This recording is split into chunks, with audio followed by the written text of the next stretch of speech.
Bismillahirrahmanirrahim. Assalamu alaikum, dear students. Today we are going to discuss our chapter number 3, that is related to periodic table. Basically, chapter number 3 is divided into two parts. The first part is related to periodic table and the second part is related to the properties. वही properties जो periodic table के अंदर change होती रहती हैं, हम उन्हीं properties को क्या करेंगे, यहाँ पे डिस्कस करेंगे। सबसे पहले आपने जो याद करने वाली चीज़ है, यहाँ पे समझने वाली चीज़ है, वो आपने इस स्केच को समझ लेना है। जब आप इस स्केच को समझ लेंगे तो फिर उसके बाद आपके लिए आसानी हो जाएगी कि आप आसानी के साथ पूरा चैप्टर समझ सकोगे। अब यहाँ पे बहुत ही आसान कर दिया है कि इस पूरे प्रायोरिटी टेबल के एक तो स्केच, आपको ये जो स्केच ड्रा किया हुआ, ये वाला स्केच पूरा, ये आपको आना चाहिए। किस तरह ड्रा किया ये आगे डिस्कस भी करेंगे। अब यहाँ पे बेसिकली आपको तीन कलर्स नज़र आ रहे होंगे। एक येलो कलर है, एक आपके पास पर्पल कलर है, एक आपके पास पर्पल कलर है और एक आपके पास ग्रीन कलर है। अब इस प्रायोरिटी टेबल के अंदर येलो कलर्स आप देख रहे होंगे कि बहुत ज़्यादा नज़र आ रहे हैं, तो इसका मतलब है पूरे प्रायोरिटी टेबल के अंदर मेटल्स की तादाद ज़्यादा है। फिर मेटलाइट्स आपको चंद एक नज़र आ रहे होंगे पर्पल कलर के अंदर। तो मेटलाइट्स क्या होते हैं, देखें जिस तरह यहाँ पे लिखा हुआ है मेटल्स, फिर मेटल्स क्या होते हैं, अब जिनके अंदर से इलेक्ट्रिक करंट जो है या इलेक्ट्रिसिटी जो है वो आसानी के साथ पास हो सकती है। हम सिंपली मेटल को ऐसे डिफ़ाइन करते हैं और नॉन मेटल्स को हम ऐसे डिफ़ाइन करते हैं कि जिसके अंदर से करंट पास ना हो सके। जैसे आप देखें ऑक्सीजन गैस है, तो गैस में से करंट तो पास नहीं हो रहा, तो हम उसको नॉन मेटल्स की कैटेगरी के अंदर रखते होते हैं। दरमियान में आ जाते हैं मेटालाइट्स। अब मेटालाइट्स क्या होते हैं, ये दोनों की प्रॉपर्टीज़ रखते हैं। ये बाज़ टाइम बिहेव करते हैं नॉन मेटल्स की तरह और बाज़ टाइम ये बिहेव करते हैं किसकी तरह, मेटल्स की तरह। तो इस प्रायोरिटी टेबल को आपने जहन में रखना है। और फिर आपको यहीं से बताता चलूँ कि इस प्रायोरिटी टेबल को डिवाइड कर दिए गए, एक तो मेटल्स, नॉन मेटल्स और मेटालाइट्स के अंदर। फिर यहाँ पे एक बहुत अच्छा काम किया हुआ है प्रायोरिटी टेबल के अंदर कि यहाँ पे ब्लॉक्स बनाए हुए हैं। यानी कि ये वाली दो लाइंस आपको नज़र आ रही हैं, इसको हम बोलते हैं एस ब्लॉक, एस ब्लॉक। और ये जो दरमियान के अंदर आपको नज़र आ रहा है, ये वाली लाइंस जो हैं, इसको हम बोलते हैं डी ब्लॉक, इसको हम बोलते हैं पी ब्लॉक और यहाँ पे जो नीचे होता है इसको हम बोलते हैं एफ ब्लॉक। बात क्लियर होगी कि चार ब्लॉक्स बना दिए और कैटेगरीज कितनी रखी हुई हैं, तीन कैटेगरीज, यानी कि मेटल्स, नॉन मेटल्स और मेटालाइट्स की कैटेगरी को यहाँ पे रखा हुआ है। आगे चलते हैं, इस प्रायोरिटी टेबल का इंट्रोडक्शन करते हैं कि इस प्रायोरिटी टेबल के अंदर है क्या और हम किस तरह इन प्रायोरिटी टेबल को पढ़ सकते हैं। सबसे पहला मैंने आपको कहा था कि आपको स्केच ड्रा करना आना चाहिए, वो बहुत ज़्यादा ज़रूरी है। उसके लिए आपने क्या करना है कि मैं यहाँ पे दोबारा स्केच ड्रा कर लेता हूँ कि आपके जहन में रहे कि पीरियोडिक टेबल कैसे नज़र आता है। इस तरह का पीरियोडिक टेबल नज़र आता है। पहली बात, इस पीरियोडिक टेबल के अंदर कुछ लाइंस इस तरह होंगी, देखें इस तरह, ये इस तरह पीरियोडिक टेबल के अंदर लाइंस हैं और कुछ लाइंस इस तरह टॉप से बॉटम की तरफ आ रही हैं, ठीक है, कुछ लाइंस ऐसे आ रही हैं।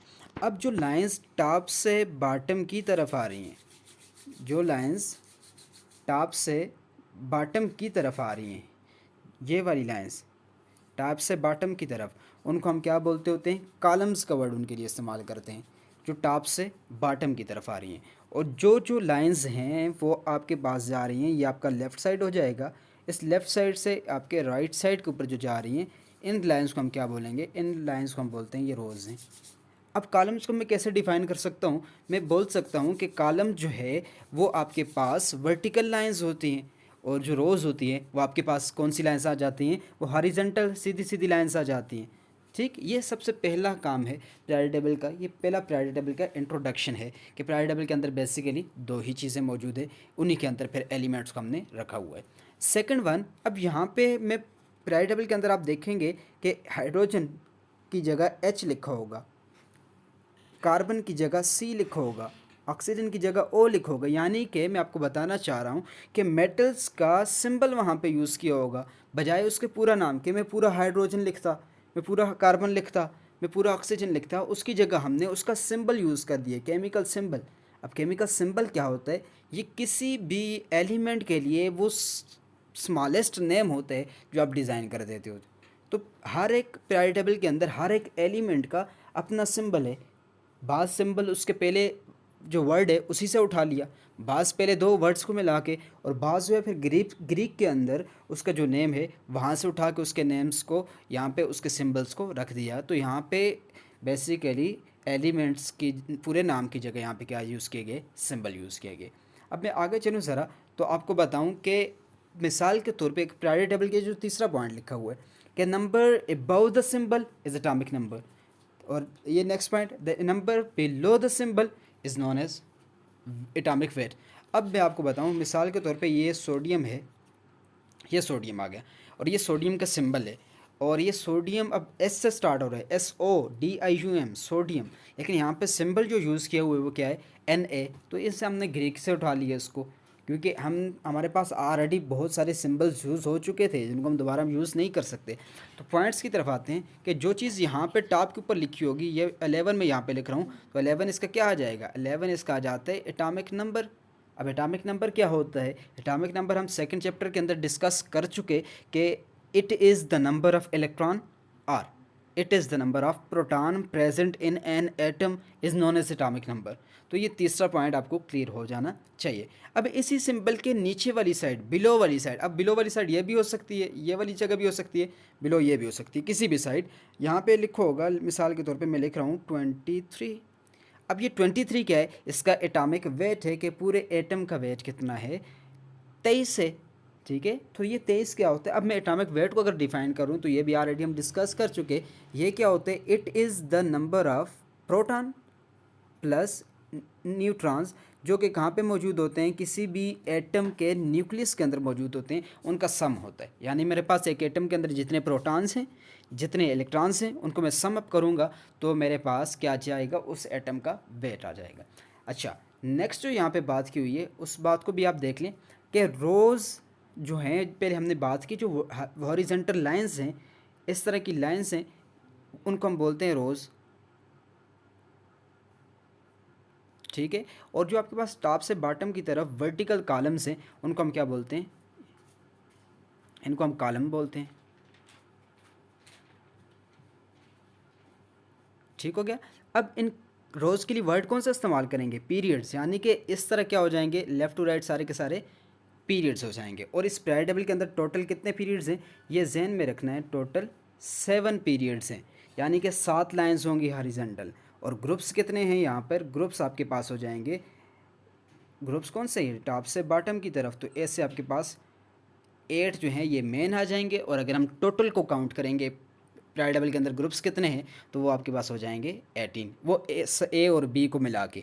लेकिन जो कॉमन है, जो हम मोस्टली लेते हैं पीरियड टेबल के ग्रुप्स को, वो 8 ग्रुप्स होते हैं। और आगे फर्दर चल के इनको भी हम डिटेल के साथ डिस्कस करेंगे, क्योंकि इनके ऊपर भी बोर्ड के अंदर एक क्वेश्चन आता है, तो इसको बेहतरीन तरीके के साथ याद करना ज़रूरी है।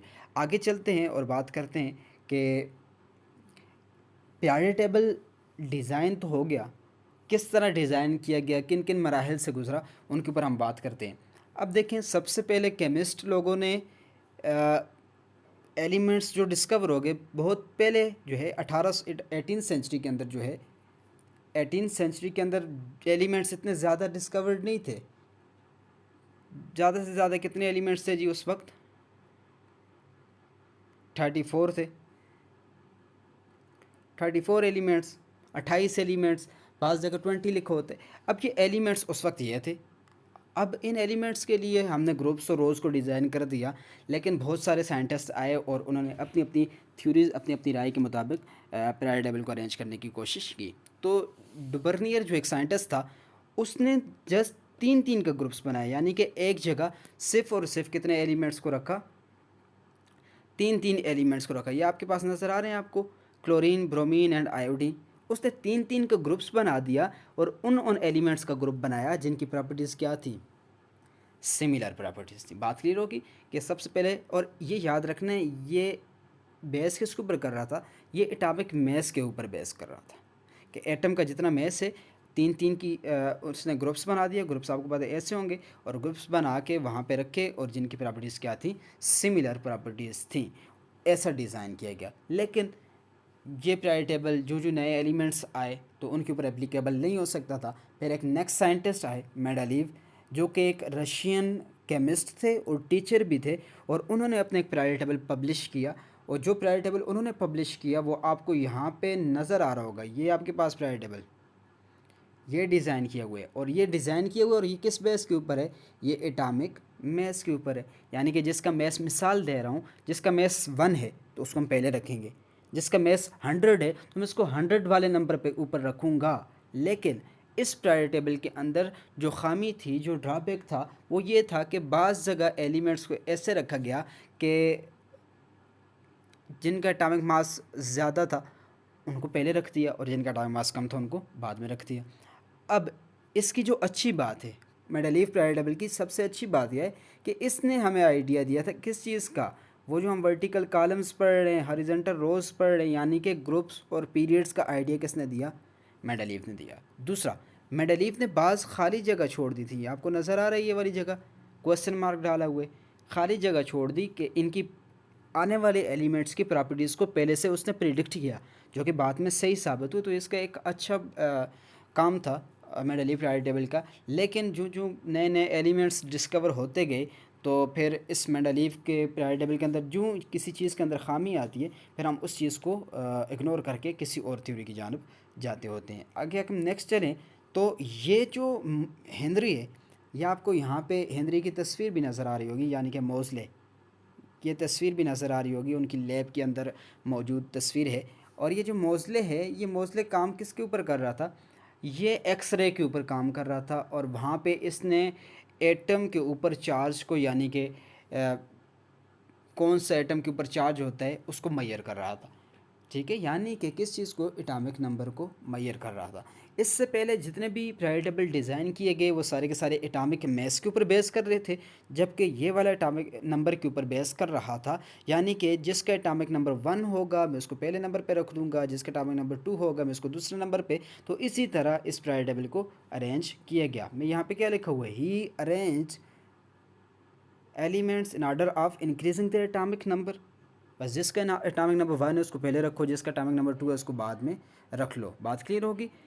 अच्छा, अब इसने क्या किया, ये पूरी लाइंस, ये जो लाइंस आपके पास लिखी हुई हैं, there is an atom a fundamental quantity which increases by regular steps as we pass from each element to the next. यानी कि मैं अगर एक एलिमेंट यहाँ पे, और उससे जो ही मैं यहाँ पे दूसरे पे आऊँगा तो इसका एक एलिमेंट का एक एटॉमिक नंबर ज़्यादा हो जाएगा, फिर दूसरा एक एटॉमिक नंबर और ज़्यादा हो जाएगा, एक एटॉमिक नंबर और ज़्यादा हो जाएगा। और ये इसकी डेट ऑफ बर्थ है, और ये एमसीक्यू डेट ऑफ बर्थ और डेट ऑफ डेथ है इसकी।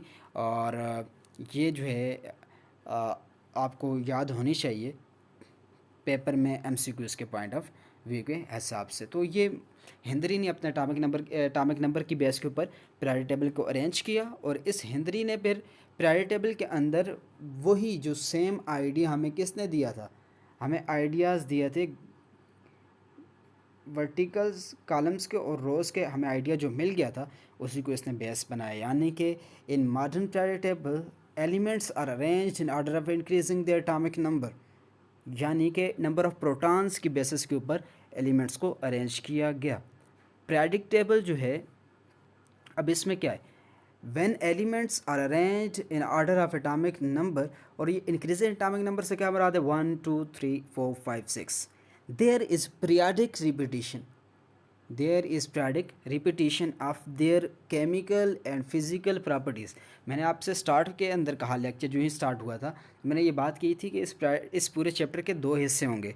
पहले हिस्से में हम डिटेल के साथ पीरियोडिक टेबल को डिस्कस करेंगे, और सेकंड वाले पार्ट के अंदर हम उसकी प्रॉपर्टीज़ को पढ़ेंगे, यानी कि वो वाली प्रॉपर्टीज़ जो रिपीट हो रही हैं। किस तरह, अगर हम किसी पीरियड के अंदर मूव कर रहे हैं, मिसाल के तौर पे 1 पीरियड के अंदर मूव कर रहे हैं, तो प्रॉपर्टीज़ कैसी हैं, सेकंड में प्रॉपर्टीज़ कैसी हैं, फिर इनके अंदर आने वाले एलिमेंट्स की प्रॉपर्टीज़ कैसी हैं। तो ये इसका चैप्टर का सेकंड पार्ट है, तो हम इसको वहाँ पे फिर क्या करेंगे, डिटेल के साथ डिस्कस भी करेंगे।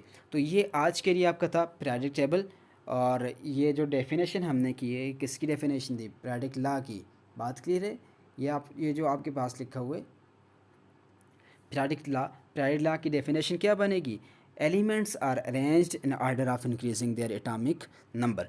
तो बिल्कुल शार्ट सा इंट्रोडक्शन अभी, और इंट्रोडक्शन कंटिन्यू है।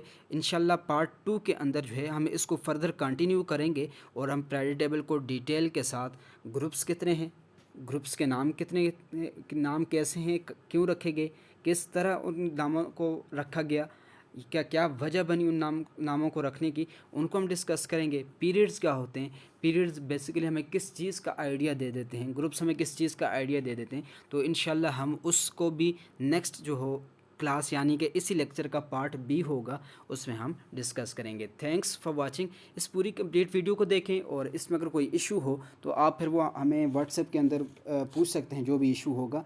होमवर्क इंशाल्लाह नेक्स्ट पार्ट बी के अंदर आपको दे दिया जाएगा, क्योंकि अभी चैप्टर का जो बिल्कुल स्टार्ट है और इंट्रोडक्शन हमने किया है।